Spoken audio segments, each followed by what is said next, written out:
Yeah, because I can't seem to keep my poems on paper. I have to make them up as I go along.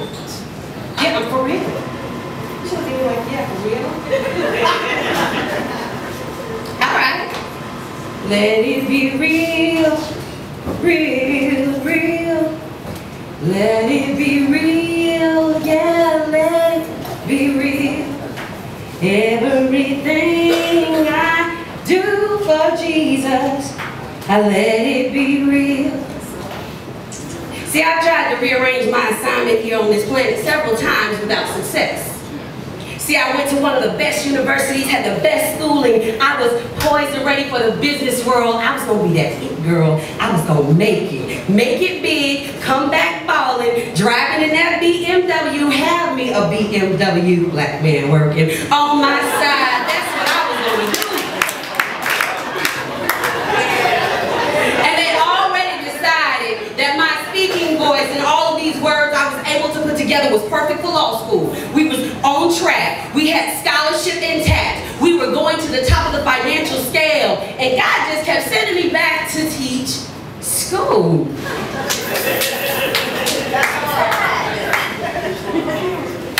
4 years of college at a $100,000 university just to teach school. And I wasn't teaching in no fabulous places either. I'm talking about the places where I gotta stand between my desk and the next desk to keep the mama from whooping me because she don't like the way I talked to Ray Ray yesterday. Damn kind of school.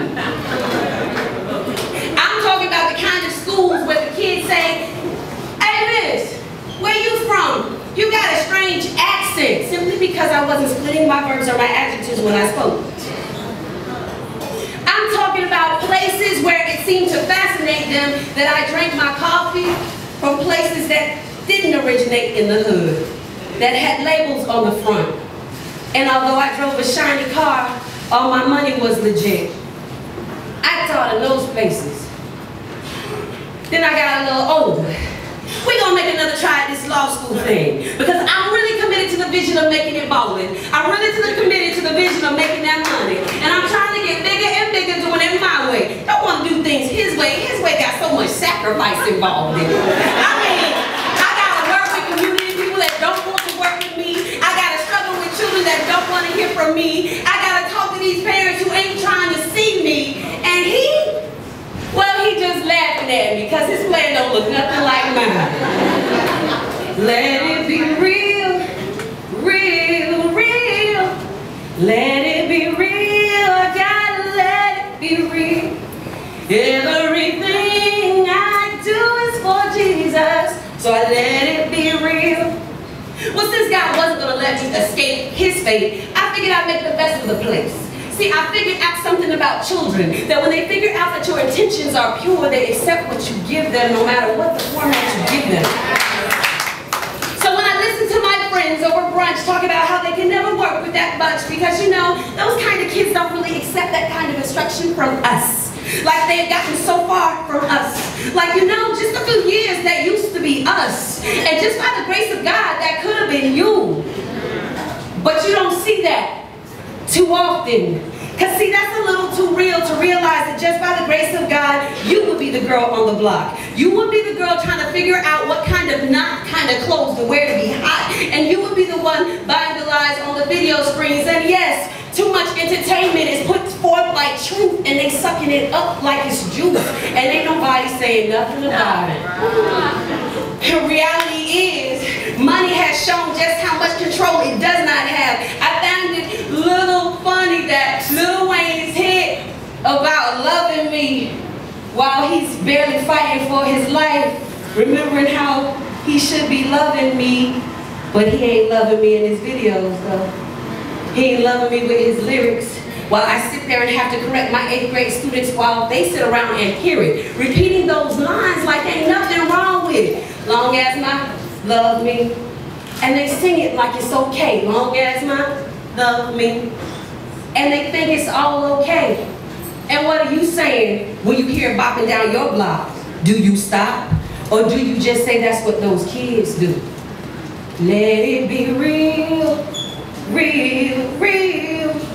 Let it be real, I gotta let it be real.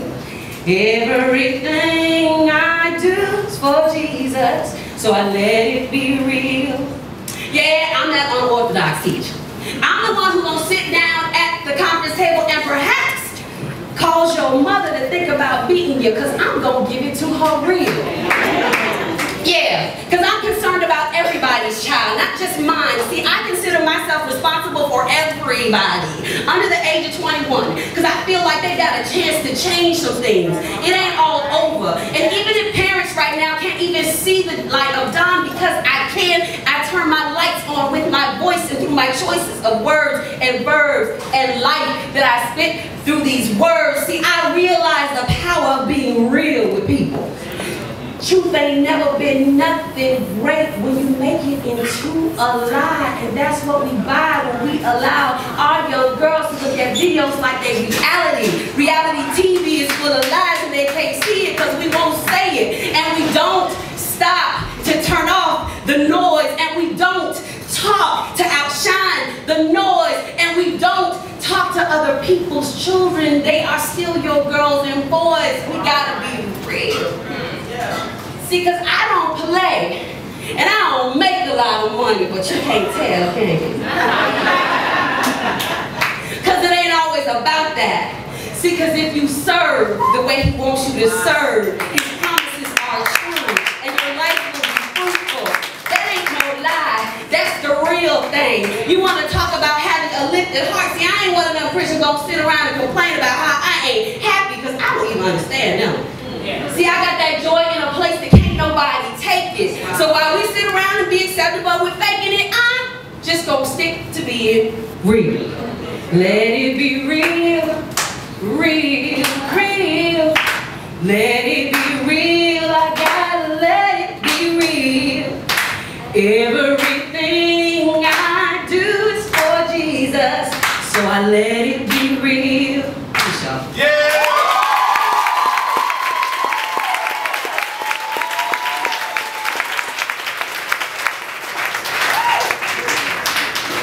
What's going on? How is everybody? All right, so Ingrid's gonna be a little bit mad at me, right? Because the poem I'm going to do, like really do, is an old poem. You know, it's Women's Month. This is, you know, To Her With Love. We represent for the ladies. But I have like an intro, right? That I do have to read off of my cell phone. I'll hear about it later. But, okay, so there's like a little story to this, right? So I was at the gym, like, last week, and these two girls come up to me, and they're like, hey, can we ask you a question? And I'm like, yeah, what's up? She was like, how do you get your butt the way your butt is? And I'm like, I really, like, I don't know what to tell you. Like, I work out, I run, or whatever, you know, I do certain things. I have a proper diet, all this stuff. I'm talking to her. She was like, okay, you know, two young girls. We had this long conversation. I'm not going to make it too long.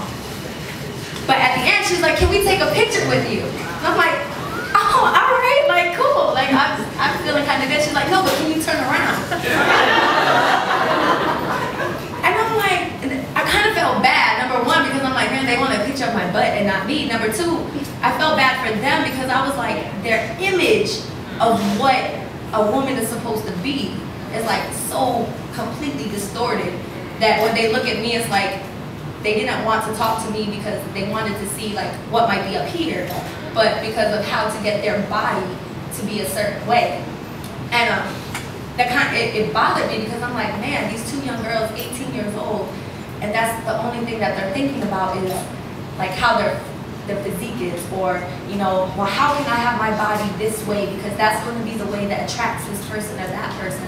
And in reality, like, that's so far from truth.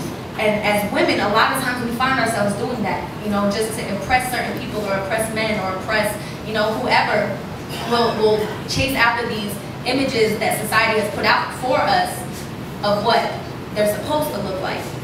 And so I kind of have this thing that I wrote. It's not really fully finished, but I'm going to go with that. I love it. I write this to you, my beauties, my queens, because I hope you don't believe that your beauty rests in the cup of your breast or the way their groins flex every time you walk past my sister. You are more than your physical appearance. Don't clearance rack yourself, because your beauty is priceless. No need to nickel or dime it, even if he says you are worth a quarter, because even the silver change is no longer relevant in today's economy. You are gold, platinum sculptures. You are the ash from volcanic eruption, full of nutrients. You are birth. And to this, I write to you with love. To every day remind you of just how important you are. Shine bright like the stars, because now even diamonds are too easily replicated. You are 1 in a million, and out of the billions of people on this earth, you must be pretty damn special if God knew you before you were birthed. So never doubt your significance. Remove the mask that hides your beauty, because truly you are one of a kind. So don't be afraid to walk in his ways. Take 31 steps with the proverb, sway my women. That's where I ended that one. So, we're gonna go into the poem I'm gonna do.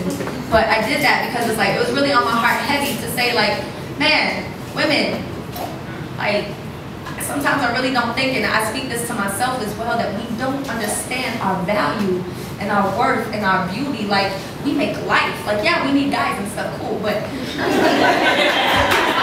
I love you guys, we need you, like, thank you. But, like, we push like melons out of golf balls. Like, that's, come on, like, we make life. Like, that's awesome. So I just always want you guys to understand just how beautiful you are. And, you know, so many times we find ourselves lost in this trap of makeup and nails and manicures, and we're not important because we can't have our nails done or our hair done or this and that. Like, man, you are beautiful. Like, for more than that, just for being a woman and for your strength. So, thank you, thank you, thank you.